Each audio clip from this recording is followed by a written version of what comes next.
சக்தின்னா அந்த சக்திவேலுக்கான பவர் இங்கே இருக்கும். அந்த வார்த்தைக்கான பவர் ஊரே சொல்லுவாங்க, அவர் ஊருக்கே செல்லப்பிள்ளை. எல்லாருக்கும் கிடைக்குமான்னு தெரியல. பக்கத்துலேயே ஒரு ஒரு பெரிய லெஜெண்ட் இருக்கான், அவனை பார்த்து வளர்றதுங்கிறது வந்து எல்லாருக்கும் கிடைக்குமான்னு தெரியாது. எனக்கு அது கிடைச்சிருக்கு. ஸோ ஏதாவது நெகட்டிவ் இருந்தால் கூட அதை நெக்ஸ்ட்டு வந்து டிக் பண்ண மாட்டார், ஏன் நெகட்டிவ் ஆச்சு அப்படின்னு. நெக்ஸ்ட்டு என்ன அப்ரோச் பண்ணலாம் அப்படின்ற மாதிரி. ஸோ அந்த ஆங்கிளில் தான் அவர் திங்க் பண்ணுவார். இன்றைக்கி நடந்தால் சாதாரணமாக போகிற ஒரு வயலில் இறங்குவார், ஒரு களை எடுப்பார், உடனே அதை செய்வார். கீழே இறங்கி அது சகதியாக இருக்கட்டும் ஏதாவது இறங்கி வேலை செய்வார். அவர்கிட்ட கூட ரொம்ப எளிமையானவர். எதை நோக்கி அவர் எதுக்கும் ஆசைப்படுறதில்லை. அவர் பதவி பணம் எதுக்குமே அவர் ஆசைப்படுறதில்லை. இன்ன வரைக்கும் யாருக்கும் ஆசைப்படுறதே இல்லை. அவர் எல்லாம் இறைவனரால் எல்லாம் அவரை தேடி தான் எல்லாமே போய்கிட்டு இருக்கு. மனிதர்களை பண்பாளர்கள் சிறந்தவர்கள் அப்படி இப்படின்னு எல்லாரும் புகழலாம். பட் ஆனால் அவர் வந்துட்டு அதையும் தாண்டி கருணை உள்ளம் கொண்டவர் அப்படின்னு தான் நான் நினைக்கிறேன். He supports very well. என்னோட அப்பா என்னோட ரோல் மாடல். ஒரு குக்கிராமத்துலேருந்து வந்து இப்போ கத்தாரில் தமிழ் கம்யூனிட்டியில் அவரை பற்றி தெரியாதவங்க யாருமே கிடையாது. அந்த அளவுக்கு வளர்ந்துருக்காரு. நாகை மாவட்டம் செட்டிப்புலத்தின் செல்ல மகன், நீடூரின் தலைமகன், தனது கடின உழைப்பால் உயர்ந்து இன்று கத்தாரில் கம்பீரமாய் வீறுநடை போட்டு வருபவர், இன்றைய வெற்றி தமிழர், கத்தார் நாட்டின் அல்டிமேட் ட்ரேடிங் அண்ட் கான்ட்ராக்டிங் நிறுவனத்தின் நிர்வாக இயக்குனர் திரு சக்திவேல் மகாலிங்கம் அவர்கள்.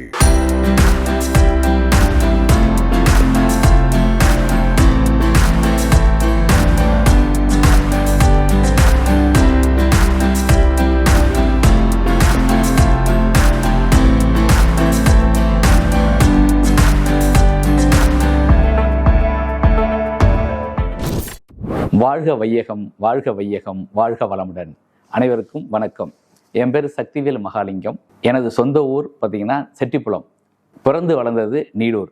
எங்கள் அப்பா பேர் மகாலிங்கம், அம்மா பேர் வசந்தி, தங்கச்சி பேர் வந்து வசந்த மலர். பிறந்து 5 வயசுக்கு பார்த்தீங்கன்னா எங்கள் அப்பா ஊர் வந்து செட்டிப்புலத்தில் தியாகராஜபுரம்னு சொல்லிட்டு. எங்கள் அப்பாவுக்கும் அவங்க அண்ணனுக்கும் ஏற்பட்ட ஒரு சின்ன மனக்கசப்பால் ஒரு 5 வயசுலேயே எங்கள் அம்மா ஊருக்கு வந்துட்டாங்க. அதுதான் என் நீடூர். ஏன் எங்கள் அப்பா ஊரை சொல்கிறேன்னா, எங்கள் அப்பா ஊர் மக்கள் வந்து ரொம்ப இன்னோசென்டான பீப்புள். அப்படி வந்தவங்க தான் எங்கள் அப்பா. அவங்களுக்கு யாரையும் ஏமாற்ற தெரியாது, யார் ஏமாத்தினாலும் அது கூட கண்டுபிடிக்க தெரியாது. அந்த மாதிரி இதுலேருந்து வந்தவங்க எங்கள் அப்பா. எங்கள் அப்பாவுடைய ஊர் செட்டிப்புலம். அது சொல்கிறத ரொம்ப பெருமைப்படுறேன். நான் 1ஆவதுலேருந்து 5ஆவது வரைக்கும் எங்கள் நீடூரில் உள்ள தொடக்கப்பள்ளியில் படித்தேன். நான் 1ஆவதுலேருந்து 5ஆவது படிக்கும் போது நான் தான் ஸ்கூல் லீடராக இருப்பேன். அப்போல்லாம் பேச்சு போட்டியில் ப்ரைஸ் வாங்கினா சோப்பு டப்பா, பிளாஸ்டிக் டப்பா, இல்லை ஜாமெட்ரி பாக்ஸ் இதான் கொடுப்பாங்க. இதுக்காகவே நான் பேச்சு போட்டி பேசுவேன். எல்லா இதுலேயும் ப்ரைஸ் வாங்குவேன். 5ஆவதுலேருந்து 8ஆவது வரைக்கும் பக்கத்தில் உள்ள தண்ணிலப்படியில் காந்தியடிகள் நடுநிலைப்பள்ளியில் 5ஆவதுலேருந்து 8ஆவது வரைக்கும் படிச்சுட்டு, அங்கேயும் பார்த்தீங்கன்னா எனக்கு போனவுடனே எனக்கு லீடர், நான் தான் அந்த ஒரு கிளாஸ்லையும் லீடராக இருப்பேன். அதுக்கடுத்தது இந்த ஊக்குவித்தல்னு சொல்கிறோம்ல, அந்த மாதிரி ஒரு சின்ன ப்ரைஸ் வாங்கினோன்னா பயங்கர அப்ரிஷியேட் பண்ணுவாங்க. அந்த அப்ரிஷியேஷனுக்காக தான் எப்போ பார்த்தாலும் பேச்சு போட்டி, விளையாட்டு போட்டி எல்லாத்துலேயுமே கலந்துக்குவேன். அதில் பேச்சு கட்டுரை போட்டியில் எல்லாத்தையும் முதல் ப்ரைஸ் வாங்குவேன். 9th 10th திருவாரூர் ஆர்வான் ஸ்கூலில் படித்தேன். 9th 10th போகும்போது பார்த்தீங்கன்னா பேச்சு போட்டி வைப்பாங்க திருவாரூர் ஆர்வான் ஸ்கூலில். அங்கே எப்படி டைம்னா, நம்மளுக்கு முதல்ல டாபிக் கொடுக்க மாட்டாங்க, உள்ளே போய் உட்காரணும், டேட் சொல்லுவாங்க, 20 minutes டைம் கொடுப்பாங்க, அதில் தலைப்பு கொடுப்பாங்க. அப்படிங்கும் போது அதற்காக நான் புத்தகம் படிக்க ஆரம்பித்தேன். அப்படி 9th 10th பார்த்தீங்கன்னு வச்சுக்கோங்களேன், நான் நிறைய புக்கு படிப்பேன். ஏன்னா இந்த கட்டுரை போட்டியும் பேச்சு போட்டியும் டாபிக் ஆன் டைமில் கொடுக்கறதுனால. அப்படி படிக்க ஆரம்பித்து அந்த புத்தகம் படிக்கிறது எனக்கு ஒரு நல்ல ஹேபிட்டாக போய் இன்ன வரைக்கும் புத்தகம் படிக்கிறேன். அதுக்கு பிறகு diploma 3 years diploma Valipuram Desikar polytechnic நாகப்பட்டினத்தில் படித்தேன்.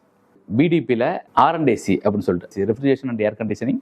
அது ஒரு இதை பார்த்தா நல்லா இருக்குது. ஏன்னா இன்றைக்கி நான் வளர்ந்ததுக்கு காரணம் அந்த R&AC கோர்ஸும். R&AC படித்து முடிச்சுட்டு 95ல் முடித்தேன். இம்மீடியட்டாக நாங்கள் ஒரு 3 பேர் சேர்ந்து சென்னைக்கு போயிடலாம் அப்படின்னு பிளான் பண்ணோம். எல்லாமே நாங்கள் பார்த்தீங்கன்னா நாகப்பட்டினம், திருவாரூர் இந்த மாதிரி கிராமங்கிறதுனால எங்களுக்கு வந்து அந்தளவுக்கு சென்னை எக்ஸ்போஷர்லாம் கிடையாது. சென்னை போயிட்டு வேலைக்கு போகலான்னு போனோம். ஃபஸ்ட்டு போய் ஒரு 10 நாள் ரொம்ப ட்ரை பண்ணி பார்த்தோம். நாங்கள் டிப்ளமோ படித்தோன்னா சூப்பர்வைசர் வேலை கிடைக்குன்னு நினச்சோம். ஆனால் சுத்தமாக சூப்பர்வைசர் வேலை ஒன்றும் இல்லை. ஸோ கொண்டு போன காசெல்லாம் முடிஞ்சு போச்சு. முடிஞ்சோன்னே என்ன பண்ணோம், சரி ஏதோ ஒரு வேலைக்கு போகும்னு சொல்லிட்டு சர்வீஸ் சென்டரில் போய் ஏசி, ஃப்ரிட்ஜு, வாஷிங் மிஷின் இது மாதிரி க்ளீன் பண்ணுறது. அதுவும் பார்த்திங்கன்னா சம்பளம் கிடையாது. சம்பளம் இல்லாமல் ஃபஸ்ட்டு வந்து 3 மாதம் ஃப்ரீயாக வர சொன்னாங்க. அதுக்கடுத்தது பார்த்திங்கன்னா ஒரு பாஸ் மட்டும் கொடுப்பாங்க. பஸ் பாஸ் கொடுத்துட்டு அதில் ஒர்க் பண்ண சொல்லுவாங்க. அப்படி ஆரம்பித்தேன். நான் போய் மொதல் ஜாயின் பண்ணது பார்த்தீங்கன்னா ஜெமினி ஸ்டீவா ஸ்கூலிங்னு சொல்லிட்டு மயிலாப்பூரில் கிட்டத்தட்ட 3.5 வருஷம் ஒரு 9 கம்பெனியில் மாறி வேலை பார்த்தேன். ஏசியில் வந்து பல பிராண்ட்ஸ். ஸோ எல்லா பிராண்டையும் கற்றுக்கணும் அப்படிங்கிற ஒரு இதில் மாறி வேலை பார்த்துட்டு, அதுக்கு பிறகு நானும் எனது நண்பர் விஜயகுமாரும் சேர்ந்து சரி அங்கேயே ஒரு சர்வீஸ் சென்டர் வைப்போம் அப்படின்னு சொல்லிட்டு பிளான் பண்ணி ஒரு சின்ன கம்பெனி ஆரம்பித்தோம். அப்போவே பார்த்தீங்கன்னா ஏசிக்கு வந்து வெரி ஃபேமஸ் பார்த்தீங்கன்னா யூஏஇ தான் ஃபுல்லாகவே. அப்போ நான் யூஏஇயே போகக்கூடாது அப்படிங்கிறதுனால யூஏஇன்னு கம்பெனி முதல்ல பேரை ஃபிக்ஸ் பண்ணிட்டு அது மாதிரி டெஃபினேஷன் தேடினேன். அப்போ தான் அல்டிமேட் ஏர் கண்ட்ரோல் இன்ஜினியர்ஸ் யூஏஇ அப்படின்னு வச்சேன். கடைசியில் பார்த்தீங்கன்னா ஒரு வருஷத்துலேயே அங்கே வந்து அந்தளவுக்கு ஒன்றும் பெருசாக எங்களால் பிஸ்னஸ் பண்ண முடியலை. அப்போ வந்து பார்த்தீங்கன்னா ஒரு 1.5 லட்ச ரூபா இருந்தால் ஒரு நல்ல பிஸ்னஸ் பண்ணலான்னு ஒரு ஐடியா கிடச்சிச்சு. சரி வெளிநாட்டுக்கு போய் ஒரு 1.5 லட்ச ரூபா சம்பாரிச்சுக்கிட்டு வந்துடும் அப்படின்னு சொல்லிட்டு 2 வருஷம் வந்து கத்தாரில் சம்பாரிச்சு போயிடலாம் அப்படின்னு வந்தேன். இப்போ வந்து 22 வருஷம் ஆச்சு, இன்னும் போக முடியல. அவர்கிட்ட எனக்கு என்ன பிடிச்ச விஷயம்னா, ஸோ அவர் வந்து எதுவுமே வந்து ஹார்டாக எடுத்துக்க மாட்டார், எமோஷனை உடனே காமிக்க மாட்டார். ஜஸ்ட் லைக் தட் அப்படின்ற மாதிரி இருக்கும். இப்போ சக்திவேல் அப்படின்னு எனக்கு சொன்னால் அது வந்து எனக்கு உடனே எனக்கு ஞாபகத்துக்கு வருது ஒரு சோல்மேட், ஒரு ஒரு என்னோட இன்னொரு ஆன்மா அப்படின்னு சொல்லலாம். அந்தளவுக்கு தான் நாங்கள் பழகியிருக்கோம். அந்தளவுக்கு எனக்கு அவங்ககிட்டேருந்து கிடச்சிருக்கு விஷயங்களும் சரி, அனுபவங்கள், மகிழ்வு, துன்பமாக இருக்கிற நேரம், கஷ்டமாக இருக்கிற நேரத்துலலாம் என்னை மேலே கொண்டு வந்தது மட்டும் இல்லாமல் கீழே நான் ஒவ்வொரு விஷயங்களாக கற்றுக்கிட்டு மேலே மேலே வர்றதுக்கு மிகப்பெரிய காரணமாக அமைஞ்சது சக்திவேல். இப்போ வந்தாலுமே நம்மளுக்கு சின்ன பிள்ளை மாதிரி செப்பல்லேருந்து ட்ரெஸ்லேருந்து ஹேண்ட்பேக்லேயும் பார்த்து பார்த்து வாங்கிட்டு வருவார். ஒரு பிஸ்னஸ் மேன் இதெல்லாம் யோசிக்கிறது எனக்கு ரொம்ப ஆச்சரியமாக இருக்கும். அவர் நினச்சா பெரிய பெரிய பிஸ்னஸ் பண்ணலாம், இப்போ லாபகரமாக சம்பாதிக்கலாம். இருந்தாலும் லாபமும் நஷ்டமும் அவர் விவசாயத்தை மறக்காமல் விவசாயத்துக்காகவே நிறைய முதலீடு போடுறாரு.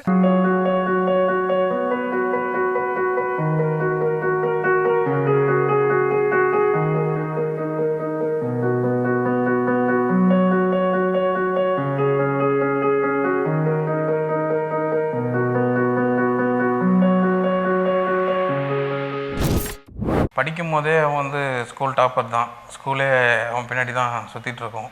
அந்த மாதிரி ஒரு ஆளுமை அவன்ட்டு அப்போதுலேருந்தே உண்டு. இளம் வயசுலேயே பார்த்தீங்கன்னா ஜாலியாக என்ஜாய் பண்ணணும், அப்படி இருக்கணும். இந்த காலத்து ட்ரெண்டு மாதிரி இருக்க மாட்டார். ரொம்ப பொறுப்பாக இருந்து நல்லா படித்து அப்பா வந்து நல்ல ஹானஸ்டியாக நேர்மையாக இருக்கணும், அந்த மாதிரி தான் வளர்த்தாங்க. கடின உழைப்பு தான் எங்களுக்கு கற்றுக் கொடுத்தாங்க. பட் அதன் பிறகு மொத்த வளர்ச்சியுமே அவருடையது தான். ஹார்ட் ஒர்க் நேரம் நம்ம கேள்விப்பட்டிருக்கோம்.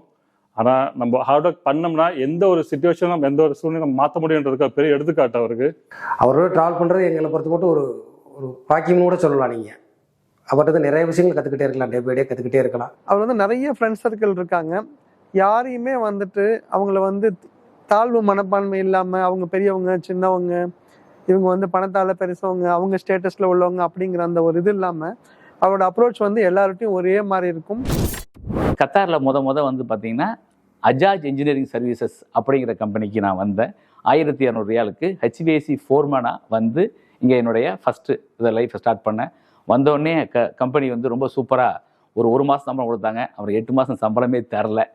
வட்டிக்கு வேறு வாங்கிக்கிட்டு வந்தேன். 60,000 ரூபா கொடுத்து தான் வந்தேன். அப்போ வட்டிக்கு வாங்கினா அந்த வட்டியெல்லாம் பார்த்தீங்கன்னா அது குட்டி போட்டு 1.5 லட்ச ரூபாய்க்கு மேலே ஆகிப்போச்சு. அதை கடன் அடைக்கவே ஒரு 3 வருஷம் ஆச்சு. அதுக்குள்ளே கம்பெனி பயங்கரமாக பிரச்சனையில் போயிட்டு. ஸோ அப்போ வந்து எனக்கு என்ன தோணுச்சு, நம்ம கிராமத்துலேருந்து வந்தோம், திருப்பி மறுபடியும் ஊருக்கு போனோம்னா கஷ்டம் அப்படின்னு சொல்லிட்டு இங்கே ஏதாவது ட்ரை பண்ணணும் அப்படின்னு சொல்லிட்டு அப்போ தான் சரி நம்ம சொந்தமாக ஆரம்பிப்போம் அப்படின்னு சொல்லிட்டு எனக்கு வர வேண்டிய அந்த செட்டில்மெண்ட் எல்லாத்தையும் வேண்டான்னு சொல்லிட்டு இங்கே கல்ஃபில் பார்த்தீங்கன்னா என்ஓசின்னு கொடுப்பாங்க. ஸோ செட்டில்மெண்ட்டு வேண்டான்னு எழுதி கொடுத்துட்டு என்ஓசி வாங்கிட்டு ஒரு சின்ன கம்பெனி ஆரம்பித்தேன். அப்போ நான் ஆரம்பிக்கவும் பார்த்தீங்கன்னா கத்தார் ரொம்ப சின்ன லெவலில் இருந்துச்சு. அப்போல்லாம் பார்த்தீங்கன்னா இங்கே 2 ரியாலுக்கு ஒரு பஸ் இருக்கும். அந்த பஸ்ஸில் நீங்கள் ஏறினீங்கன்னா காலை 24 ஹவர்ஸ் வேலிடிட்டி. அந்த 2 ரியால் பஸ்ஸை யூஸ் பண்ணி நான் சின்ன சின்ன வேலைகள் எடுப்பேன். ஏன்னா என்கிட்ட காசும் கிடையாது. ஒன்லி என்னோடய நம்பிக்கை என் திறமையை மட்டும் வச்சு நான் கொஞ்சம் கொஞ்சமாக ஆரம்பித்தேன். அப்போ பார்த்தீங்கன்னா ஷாப் டிராயிங் பண்ணி கொடுக்குறது, அப்புறம் கஸ்டமரே கிளைண்ட்டே வந்து மெட்டீரியல்லாம் வாங்கி கொடுப்பாங்க, அதை இன்ஸ்டலேஷன் மட்டும் பண்ணுறது. ஈவன் எனக்கு இன்ஸ்டலேஷன் தெரியாது. நான் வந்து ஒன்லி இன்ஜினியர், டிசைன் பண்ணுவேன், சூப்பர்விஷன் பண்ணுவேன். இங்கேயே லோக்கல் உள்ள ஆளுங்களை பிடிச்சி சின்ன சின்ன வேலைகளை எடுத்து 5000, 10,000, 8,000த்துக்கு இப்படி வேலை ஆரம்பிச்சுட்டு கொஞ்சம் கொஞ்சமாக சேர்த்து ஒரு 3 வருஷம் கழித்து ஒரு ஆஃபீஸ் எடுத்தேன். 5000 ரூபா கொடுத்து ஒரு சின்ன ஆஃபீஸ் எடுத்து ப்ராப்பராக அஃபிஷியலாக ஆரம்பித்து 2007 ரெஜிஸ்டர் பண்ணேன். ஜனவரி 31, 2007 அல்டிமேட் ட்ரேடிங் அண்ட் கான்ட்ராக்ட்னு கம்பெனியை ஸ்டார்ட் பண்ணி இன்றைக்கி ஆல்மோஸ்ட் 18 வருஷம் ஆச்சு. ஒரு சமயங்களில் பீக்கில் நாங்கள் 700லேருந்து 900 பேர் வரைக்கும் வச்சுருந்தோம். அப்புறம் மார்க்கெட் ஒரு மீடியமாக போகிறதுனால இப்போ ஆளுங்களை குறைச்சிட்டு ஒரு 400 பேர் ரேஞ்சுக்கு வச்சு ஒரு 6 ஷோரூம் வச்சுருக்கேன்.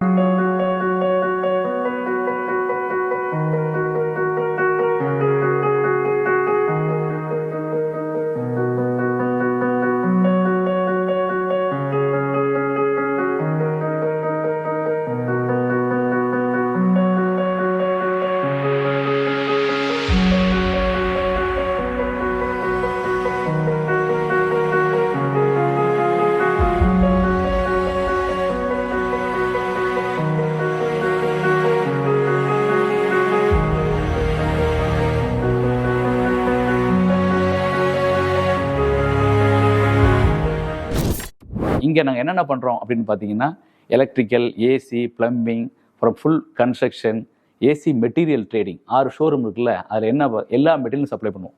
கடைபிடிக்கிற சில பாலிசி பார்த்தீங்க அப்படின்னா என்னன்னா, ஃபஸ்ட்டு வந்து யாரையும் நாங்கள் ஏமாற்ற மாட்டோம். 2வது யாருக்கெல்லாம் பணம் கொடுக்கணுமோ டயத்துக்கு கொடுக்குறது, சம்பளம் சரியான சமயத்துக்கு போடுறது. இப்போ 18 வருஷம் ஆச்சு கம்பெனி ஆரம்பித்து, எல்லா மாதமும் கரெக்டாக 5ஆம் தேதிக்கு முன்னாடி சம்பளம் போட்டுருவோம். அதே மாதிரி எனக்கு இறைவன் அருளாலையும் இயற்கை அருளாலையும் அமைஞ்சது நல்ல டீம். ஒரு கம்பெனி நல்லா சக்ஸஸ் ஆகணும் அப்படின்னு பார்த்தீங்கன்னா அதுக்கு வந்து ஒரு நல்ல டீம் அமையணும். அப்படி பார்த்தா எனக்கு ஸ்டார்டிங்லேருந்து நல்ல டீம் அமைஞ்சிச்சு. எண்ணம் போல் வாழ்க்கை, நீ சரியாக இருந்தால் உனக்கு எல்லாம் சரியாக கிடைக்குங்கிறது அது உண்மையிலே என்னோடய வாழ்க்கையில் கிடச்சிருக்கு. இங்கே கத்தாரில் பார்த்தீங்கன்னு வச்சுக்கோங்களேன், ஒரு main company ultimate trading and contracting 1, அப்புறம் 6 ஷோரூம், அது இல்லாமல் எல்கேட் ட்ரேடிங் அண்ட் கான்ட்ராக்ட்னு சொல்லிட்டு கம்ப்ளீட்டாக இஎல்வி சொல்யூஷன் அது மாதிரி பண்ணுறோம். இப்போ ரீசெண்டாக நேச்சுரல்ஸ் அப்படிங்கிற பிஸ்னஸை பார்ட்னர்ஷிப்பில் ஃப்ரான்ச்சைஸி எடுத்திருக்கோம்.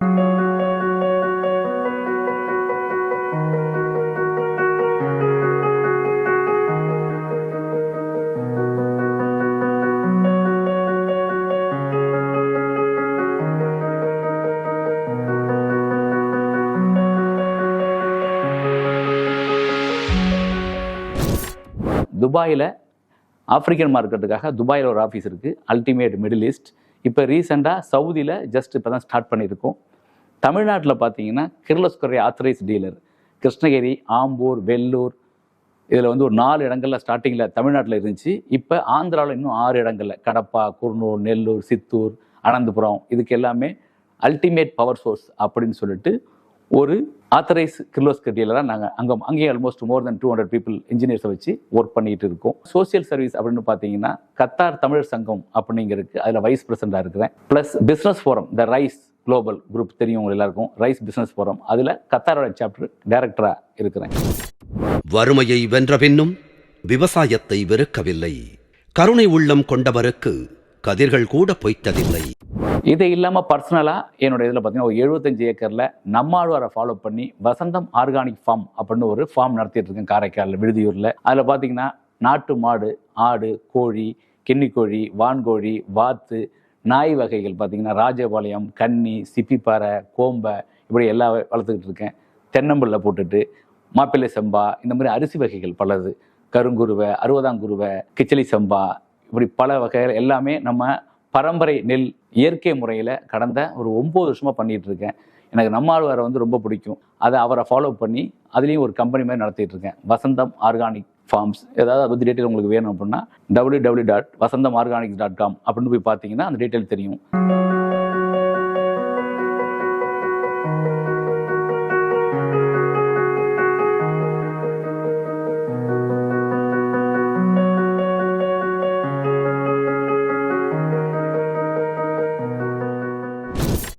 இது இல்லாமல் இப்போ ரீசெண்டாக வந்து அல்டிமேட் கார் கேர்னு காரைக்காலில் ஒரு கார்ஸ் கேரேஜ் வந்து ஸ்டார்ட் பண்ணியிருக்கோம்.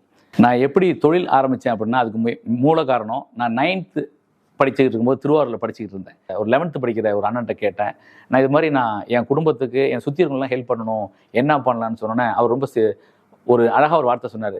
தம்பி, நீ ஒரு கம்பெனியில் வேலை பார்த்தீங்கன்னா உன் பொண்டாட்டி புள்ள உன் குடும்பத்தை தான் பார்க்கலாம், இதே நீ ஒரு கம்பெனி வச்ச அப்படின்னா உன்னையும் பார்த்துக்கலாம், உன் ஊருக்கு சப்போர்ட் பண்ணலாம், நீ நினைக்கிறதெல்லாம் பண்ணலாம் அப்படின்னு. நான் அப்போலேருந்து பார்த்தீங்கன்னா ஆம்பிஷனாக இண்டஸ்ட்ரியலிஸ்ட் அப்படின்னு எழுதுவேன். முடியலாம் டைரியே பெரிய விஷயம். அந்த டைரியில் பார்த்தீங்கன்னா எப்போ பார்த்தாலும் இண்டஸ்ட்ரியலிஸ்ட்னு எழுதுவேன். நான் இதில் பிஸ்னஸில் கற்றுக்கிட்டது என்ன அப்படின்னா, எங்கள் அப்பா தான் எப்போதும் எனக்கு ரோல் மாடல். எங்கள் அப்பா வந்து 5வது படித்த ஒரு விவசாயி. அவங்களுக்கு பெருசாக ஒன்றும் உலகம் தெரியாது, ஆனால் அவங்க தான் எனக்கு ரோல் மாடல். அவங்க எனக்கு கற்றுக் கொடுத்துட்டு போன, யாரையும் நீ ஏமாத்தாத, நீ ஏமாந்தா அது உன்னோட பிரச்சனை, நீ அடுத்தவங்களை ஏமாற்றக்கூடாது, எப்போதும் நேர்மையாக இரு, உனக்கு பலன் உடனே கிடைக்கலாம்னு பிறகு கிடைக்கும் இப்படின்னு சொல்லிட்டு எங்கள் அப்பா என்னை வளர்த்து கொடுத்துட்டு போனாங்க. அந்த ஒரு விஷயம் தான் எங்கள் அப்பா எனக்கு செல்வத்தை கொடுக்கல, ஆனால் நல்ல பழக்க வழக்கங்களை கொடுத்தாங்க. அதனால தான் நான் இன்னைக்கு ஒரு நல்ல ஒரு பேர் சொல்கிற மாதிரி கத்தாரில் ஒரு பிஸ்னஸ் பண்ணிகிட்டு இருக்கேன்.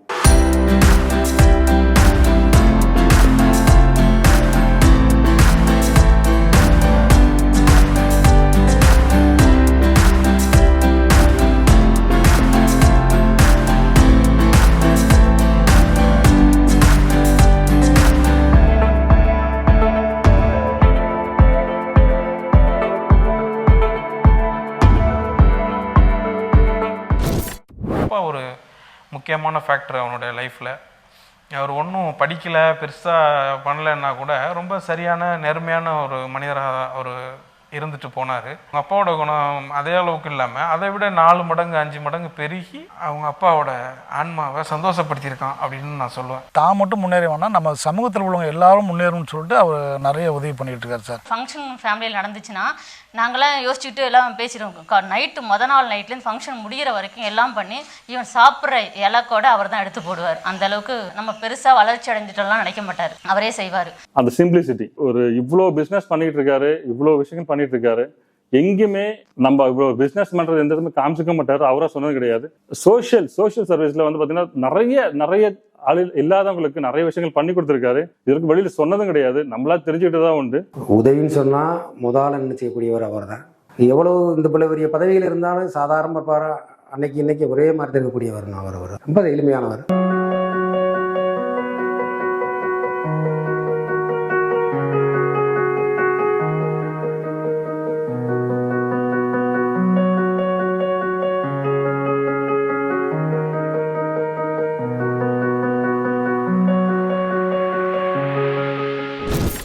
கல்வியும் நின்றதில்லை, திருமணமும் தடைப்பட்டதில்லை. இவர் வந்து நின்றபோது சமயங்களில் பெறுபவருக்கு கூட தெரியாது கொடுப்பவர் இவர்தான் என்று. இவரின் உதவிக்கரம் வீடு கடந்து, ஊர் கடந்து, நாடு கடந்து பலரை வாழ வைத்துக் கொண்டிருக்கிறது என்றால் மிகையல்ல. ரொம்ப ரேராக தான் மக்கள் வந்து ஜெயிச்சு ஒரு தொழிலதிபராக அப்படி முன்னுக்கு வராங்க. அப்படி வந்தவங்க அவங்க வந்ததுனால ஒரு ஊரே பலனடையும் அப்படின்னு நான் பார்த்தது இவர்கிட்ட தான். கிட்டத்தட்ட அந்த ஊரில் ஒரு 50% மேலே இவர் மூலயமா பலனடைஞ்சிருக்காங்க. எல்லாருக்கும் வந்து ஒரு கபாடிக்கோ ஒரு கிரிக்கெட்டுக்கோ இல்லை ஒரு டெத்துக்கோ எல்லாம் உதவி பண்ணியிருக்காங்க. அது மாதிரி அந்த இதுக்கு மற்றபடி ஒரு ஏழ்மை மக்களுக்கு எல்லாம் ஒரு நல்ல உதவியெல்லாம் பண்ணிகிட்டு இருக்காங்க. படிப்பு உதவி செஞ்சுட்டு இருக்காங்க. கஜா புயல்லாம் வந்தது. அப்போ பார்த்தீங்கன்னா இவர் ஒரு பஞ்சாயத்துக்கு அவங்களுக்கு படுக்க பாய், போர்வை, அரிசி, சில்லறை ஜாமான், ஒரு குடும்பத்துக்கு தேவையான அனைத்து பொருளும் வாங்கி ஒரு பஞ்சாயத்துக்கே கொடுத்தாங்க சார். கஜா புயலில் பார்த்தீங்கன்னா அது மாதிரி ஒரு 2-3 பஞ்சாயத்துக்கு அவர் கொடுத்துருக்காரு. நிறைய உதவி செய்வார். உதவி செய்வார்னா எக்ஸாம்பிள் இந்த உதவி தான் கிடையாது, படிக்கிற பசங்க யார் வீட்டு பசங்களாக இருந்தாலும் சரி, நான் அண்ணா இது மாதிரி கொஞ்சம் கஷ்டப்படுறாங்க, ஃபீஸ் கட்டலாமான்னு நான் 1 வாட்டி 2 வாட்டி யோசிப்பேன். பட் அதை பற்றி கேட்கணும், உடனே அவங்க அக்கௌண்ட் நம்பர் அனுப்பு, நான் பண்ணுறேன்டுவார். இப்போ பார்த்தீங்கன்னா லாக்டவுனில் நிறைய பொண்ணுங்களுக்கு கிராமங்களில் கல்யாணம் ஆகாமல் வேதாரண்ய சைடு எங்கள் ஊர் சைடெலாம் இருந்தாங்க. எல்லா இடத்துக்கும் பணம் அனுப்பி எல்லா பிள்ளைங்களுக்கும் கல்யாணத்துக்காக எல்லா செலவும் பார்த்துக்கிட்டாரு. பொதுவாக தமிழர்களுக்கு நல்ல சப்போர்ட்டும் நல்ல ஒர்க்கு, நல்ல நம்ம ட்ரைனிங்கு, இல்லை சப்போர்ட் எல்லாமே நல்லபடியாக பண்ணி அடுத்தது மேலும் நல்ல தமிழர்களுக்கு நல்ல வாய்ப்பு கொடுக்குறாங்க. அதெல்லாம் ஒர்க்கர்ஸ் நடந்துக்கிற விதமும் சரி, மேனேஜ்மெண்ட்லேருந்தும் சரி, ஒரு சூப்பர்வைசர் கேட்டகரி, இன்ஜினியர் எல்லாத்தையுமே நல்லபடியாக நல்லா நடந்துக்கிற விதம் நல்லபடியாக இருப்பாங்க. நல்லபடியாக அடுத்தடுத்த ஸ்டெப்பு மோட்டிவேஷன்லாம் கொண்டு போவாங்க. கோவிட் டைமில் நிறைய விஷயங்கள் பண்ணியிருக்காரு. அவரால் முடிஞ்ச உதவிகள் பண்ணியிருக்காரு. ஈவன் ஃபுட்டாக இருக்கட்டும் சரி, சம்டைம்ஸ் அந்த மக்களுக்கு ரூம் கூட இல்லாமல் வேலை இல்லாத சமயத்தில் கூட மக்களுக்காக அவருடைய அகாமடேஷன் கொடுத்து சப்போர்ட் பண்ணியிருக்காரு. மாரல் சப்போர்ட் நிறையவே பண்ணியிருக்காரு. பொதுநலவாதி அப்படின்னு சொல்லலாம். சின்ன கிராமம் தான், ஆனால் சின்ன ஒரு வளர்ச்சியோட கிடையாது. வளர்ச்சிங்கிற ஒரு காரணம் அப்படின்னாக்கா, சார் ஊரில் கால் எடுத்து வச்சார், உதவி செய்ய ஆரம்பித்தார். கோவில் கட்டுறதுலேருந்து எக்கச்சக்க உதவி. கண்டிப்பாக சார் மாதிரி ஸோ மீன்ஸ் சார் மாதிரி இல்லாட்டியும் ஸோ அவர்களுடைய ஒரு 20% அவருடைய இதை நான் கண்டிப்பாக செஞ்சு முடிப்பேன். நான் ஒரு 1200 ரியால் சம்பாதிக்க வந்தேன்னா இன்னைக்கு நல்ல நிலைமையில் இறைவனுடைய இயற்கையோட அருளால் நல்ல செல்லு வளத்தோடு இருக்கேன். அப்போ நான் சம்பாதிச்சது நான் மட்டும் பயன்படுத்தக்கூடாது, மக்களுக்கும் பயன்படுத்தணும், என்னை சேர்ந்த சமூகத்துக்கும் பயன்படுத்தணுங்கிறதுக்காக அங்கே வசந்தம் ட்ரஸ்ட் ஓப்பன் பண்ணியிருக்கேன் அஃபிஷியலாகவே. அதில் பார்த்தீங்க அப்படின்னா கல்விக்கும் திருமணத்திற்கும் ஹெல்ப் பண்ணுறேன். மெயினாக என்னோட இது 2 என்னென்னா, ஒருத்தரை கல்வி இருக்க வச்சுட்டா அவங்க லைஃப்பை பார்த்துக்குவாங்க. அப்படிங்கிறதுனால அந்த ஒரு கான்செப்டை வச்சு எஜுகேஷனுக்கும் மேரேஜுக்கும் சப்போர்ட் பண்ணுறேன். இங்கே கத்தாரில் நான் சொன்னேன் இது மாதிரி ஆரம்பித்தேன், நல்லா பண்ணுறேன்னு. அதாவது உடனே முன்னேற முடியாது. இங்கே நானும் பல கஷ்டப்பட்டுருக்கேன். என்னை நிறைய பேர் ஏமாற்றிருக்காங்க. ஈவன் நான் சொன்ன பாருங்க, முத கம்பெனி ஆரம்பித்தேன்னு. கம்பெனி ஆரம்பிச்சுட்டு ஒருத்தரோட அக்ரி பண்ணியிருந்தேன், பேரெலாம் சொல்ல விரும்பலை. அவர் வேறு மற்ற மாநிலத்துக்காரரு. எனக்கு அவருக்கும் 50-50 பார்ட்னர்ஷிப்பில் ஆரம்பித்து 1 வருஷத்தில் அவர் ஒழுங்காக எதுவுமே பண்ணலை. அப்போ நான் வெளியில் போகிறேங்கிறப்ப கத்தாரோடைய வேல்யூ படி 1,50,000 ரியால் கேட்டார். எதுக்கு? டிரான்ஸ்ஃபருக்கு மட்டும். ஒரு கம்பெனிலேருந்து ஒரு கம்பெனி மாற நார்மலாக 5,000 ரியால் போதும். ஒரு 2 வருஷம் கஷ்டப்பட்டு ஒரு 70,000 ரியால் சம்பாரித்தேன், வீட்டுக்கே பணம் அனுப்பாமல். இந்த 70,000 சம்பாரிச்சிட்டு அப்போ தான் என்னோட புது ஸ்பான்சரை பிடிச்சிட்டு எனக்கு என்ன பயம், மறுபடியும் இவர் ஏமாற்றிடுவார். என்கிட்ட செக் புக் கிடையாது, பேங்க் அக்கௌண்ட் கிடையாது. அப்போ அந்த 70,000 புதுசாக இருக்க ஒரு கத்தாரிகிட்ட கொடுத்து இதை நீங்கள் கொடுங்க அப்படின்னு கொடுக்க வச்சு அன்னைக்கு எனக்கு கிடைச்ச இந்த ஸ்பான்சர் தான் மிஸ்டர் ஃபஹாத் முபாரக் துலைமி. ரொம்ப நல்ல மனிதர். அவரும் ஒரு பெரிய சப்போர்ட் இங்கே நான் கத்தாரில் வளர்கிறதுக்கு. அப்போ இன்னொரு 60,000 நான் மார்க்கெட் கொடுக்க வேண்டியிருந்துச்சு. அதை நான் ஏற்றுக்கிறேன்னு சொன்னேன். ஏன்னா அவர் மொத்தம் எனக்கு ரிலீஸுக்கு அவர் சொன்ன வேல்யூ 130,000 ரியால். மேபி இன்னைய கணக்குக்கு 20 வருஷம் முடி இப்போ 1.3 மில்லியன் கணக்கு கூட வரலாம், வாய்ப்பு இருக்குது. அவ்வளோ அமௌண்ட்டு. அந்த 60,000 எப்படி நாங்கள் பண்ணோன்னா, நான் சப்ளையர் என் மேலே நல்ல மரியாதை வச்சுருந்தாங்க. நான் ஒரு பெரிய அஜாஜ் கம்பெனியில் இருக்கும்போது நிறைய ஆர்டர்ஸ்லாம் ப்ளேஸ் பண்ணுவேன். ஆனால் ₹1 கமிஷன் வாங்க மாட்டேன் யார்கிட்டையும். அப்போ யாராவது சப்போஸ் எனக்கு கமிஷன் தரேன்னா நான் என்ன சொல்லுவேன் அப்படின்னா, அந்த கமிஷன் எவ்வளோ தருவேன், ஓகே அதை மறுபடியும் குறைச்சி கொடு எனக்கு டிஸ்கவுண்ட்டாக. அப்படி சொன்னதுனால நான் வெளில வந்தோடனே என் மேலே நல்ல மரியாதை. எல்லாருமே எனக்கு கடன் கொடுத்தாங்க. அப்படி யாருக்கும் நான் தொந்தரவு பண்ணாமல் நானே சம்பாரித்து அதை என் வீட்டுக்கு கூட அனுப்பலை. வீட்டுக்கு அனுப்பாமல் அதில் ஒரு அமௌண்ட் ரெடி பண்ணி அந்த என்னுடைய ஃபஸ்ட்டு பார்ட்னருக்கு கொடுத்தேன். ஸோ பிஸ்னஸில் எல்லாருமே நினச்ச மாதிரி உடனே ஜஸ்ட் ஜம்பாயெல்லாம் வந்துட முடியாது. டைரெக்டாக நான் எப்போதும் நினைப்பேன் அப்படி தான். 100 படி இருக்கா, நேராக 100 படியை யோசிக்கக்கூடாது. முதல்ல 1 படி ஏறும், அடுத்த படி ஏறும், 10 படி, 20, 100. இதுதான் நான் என்னுடைய வாழ்க்கையில் கற்றுக்கிட்டது. 2008 எனக்கு மேரேஜ் ஆனிச்சு. என் மனைவி பேர் வந்து சண்முக பிரியா. இது தாய்மாமன் பொண்ணு தான். எனக்கு மொத்தம் 3 குழந்தைங்கள். இப்போ வந்து பெரிய பொண்ணு பேர் ரித்திகா சக்திவேல், அவங்களுக்கு வயசு 15. 2வது பொண்ணு அவந்திகா, அது வயசு 11. 3வது பையன் 7 வயசு. இதுதான் என்னுடைய ஃபேமிலி. 3 பேர் எங்கள் ஃபேமிலி ஃபுல்லாகவே நாங்கள் கத்தார்லேயே. அந்த 3 குழந்தைங்களும் பிறந்து வளர்ந்ததும் கத்தார் தான். ஸோ எல்லாருமே இங்கேயே இருக்கிறோம். கஷ்டப்பட்டு இருக்கும்போது நான் ஊருக்கு பணமே அனுப்பலை. எங்கள் அப்பா கேட்டாங்க, என்னடா தம்பி ஏதாவது பிரச்சனையாக இருந்தால் வந்துருந்தாங்க. இல்லைப்பா நான் சொந்தமாக பிஸ்னஸ் ஆரம்பிக்கலான்னு இருக்கேன் அப்படின்னா, எங்கள் அப்பா ஏன்டா தம்பி உன்னால் முடியுமா பார்த்துக்க அப்படின்னு சொன்னாங்க. வேறு எந்த அப்பா என்ன சொல்லுவாங்க, பணம் வேணும்பாங்க, இல்லை பணத்தை அனுப்பிச்சுன்னு சொல்லியிருப்பாங்க. எங்கள் அப்பா எனக்கு நீ பணம்லாம் அனுப்ப வேண்டாம், நான் என்னை பார்த்துக்கிறேன், நீ முடிஞ்சால் அங்கே மேனேஜ் பண்ணு, இல்லைன்னா இங்கே வந்துடு. இல்லைப்பா நான் சொந்தமாக ஆரம்பிச்சிட்டேன், கொஞ்சம் கஷ்டமாக இருக்கும், ஆனால் நான் முன்னேறிடுவேன் அப்படின்னு. சரி ஓகேடா தம்பி நீ பார்த்துக்க அப்படின்னு சொல்லிட்டு சொன்னாங்க. எதுக்கு சொல்ல வரேன்னா, ஒருத்தர் முன்னேறணும்னா எல்லாரோடைய சப்போர்ட்டும் தேவை. எங்கள் அப்பாவுக்கு பயங்கர பக்கமாக வந்து எங்கள் அம்மா. அதே மாதிரி எனக்கு மாரல் சப்போர்ட் தான் என் தங்கச்சியும் கூட. எதுவாக இருந்தாலும் சரி, எப்போ ஃபோன் பண்ணோம், பேசுகிறது கொள்வது பயங்கர பாசிட்டிவாக இருக்கும். என்னை பற்றி எல்லா இடங்களையும் ரொம்ப சிறப்பாக சொல்லி நம்மளுக்கு பார்த்தீங்கன்னா ஒரு மாரல் சப்போர்ட் கிடச்சிச்சு. அடுத்தது என்னோட நண்பர், என்னோட சைல்டுஹுட்லேருந்து ஃப்ரெண்ட், என்னோட க்ளோஸ் ஃப்ரெண்டு பார்த்தீங்கன்னா கார்த்திகேயன் சொல்லிட்டு, அவன் வந்து பயங்கர சப்போர்ட் பண்ணுவான். எதுவாக இருந்தாலும் சரி, எதாக இருந்தாலும் பார்த்துக்கலாம் அப்படின்னு சொல்லிட்டு. நல்ல மனைவி, நல்ல நண்பர், நல்ல சுற்று வட்டாரம், அதேமாதிரி நல்ல பழக்க வழக்கங்கள், இறைவனோட இயற்கையோட இருந்தாலும் எனக்கு எல்லாமே நல்லா அமைஞ்சிச்சு. அதனால் இன்ன வரைக்கும் நல்ல ஒரு சிறந்த தொழிலதிபராக இருக்கிறேன். இரக்க குணம் வந்து ரொம்ப ஜாஸ்தி. எல்லாருக்கும் உதவணும், எல்லாருக்கும் ஹெல்ப் பண்ணணும். அந்த அப்ரோச்சில் தான் அவர் வந்து எல்லா பிஸ்னஸாக இருக்கட்டும், பர்சனலாக இருக்கட்டும், அதை வந்து டீல் பண்ணுறதே அவர் வந்துட்டு அந்த ஆங்கிளில் தான் டீல் பண்ணுவார். அதுதான் எனக்கு ரொம்ப அவர்கிட்ட பிடிச்ச விஷயம். இவ்வளோ பெரிய புகழ், இவ்வளோ பெரிய உச்சத்தில் இருந்தாலும் ஒரு சாதாரணமாக தான் இருப்பார், கேஷுவலாக இருப்பார், எதை பற்றியும் கவலைப்பட மாட்டார். எதையுமே வந்து ஈஸியாக கூலாக ஹேண்டில் பண்ணுறாரு. அவங்க ஸ்வீட்டாக கைண்டாக இருக்குவாங்க. எனக்கு என்னோட அப்பா ரொம்ப பிடிக்கும். அவங்க ரொம்ப கேரிங்காக நைஸாக இருக்காங்க. I love my dot so much. எண்ணம் போல் வாழ்க்கை, இதை தான் நான் எப்போதும் சொல்கிறேன். நீங்கள் என்ன நினைக்கிறீங்களோ அது மாதிரி மாறுவீங்க. நான் இவ்வளோ வளர்ந்ததுக்கு காரணம் என்னுடைய குடும்பம், என்னுடைய நண்பர்கள், சகோதரர் சகோதரிகள், அது மட்டும் இல்லாமல் என்னுடைய எண்ணம். நான் ரொம்ப தீர்மானமாக இருந்தேன், கண்டிப்பாக வந்து பிஸ்னஸில் நம்ம ஜெயிச்சே ஆகணும். ஜெயிக்கிறது தோக்கிறத விட பிஸ்னஸை வந்து சிறப்பாக செய்யணும்னு இன்ன வரைக்கும் சிறப்பாக செஞ்சிட்ருக்கேன். அதே மாதிரி பிஸ்னஸில் நான் ஒரு பாயிண்ட் உங்களுக்கு சொல்கிறேன். திரைக்கடல் ஓடியும் திரவியம் தேடு. நான் இவ்வளவு வளர்ச்சிக்கு இன்னொரு காரணம், அடிக்கடி நான் வெளிநாட்டில் ட்ராவல் பண்ணுவேன். கிட்டத்தட்ட 40 கண்ட்ரிக்கு மேலே போயிருக்கேன். அதனால தான் நான் ட்ரேடிங்கில் ஸ்ட்ராங்காக இருக்கேன். எங்கே எக்ஸிபிஷன் நடந்தாலும் சரி, எங்கே செமினார் நடந்தாலும் போயிடுவேன். அது வந்து எனக்கு பெரிய பக்கபலமாக இருந்துச்சு. அதனால் நான் நிறைய பிராண்டை ஹோல்டு பண்ணுறேன். ஸோ பிஸ்னஸுக்கு அது ரொம்ப முக்கியம். எண்ணம் போல் வாழ்க்கை அப்படின்னு சொன்னேன். உங்கள் எண்ணம் நல்லா இருந்தால் நீங்கள் என்னவா ஆகணுமோ அது ஆவீங்க. ஆகவே எல்லாருமே என்னென்னா ரொம்ப தீர்மானமாக, நம்பிக்கையோட, கடினமாக உழைங்க. கண்டிப்பாக முன்னேறுவீங்க. வாழ்த்துக்கள். நன்றி.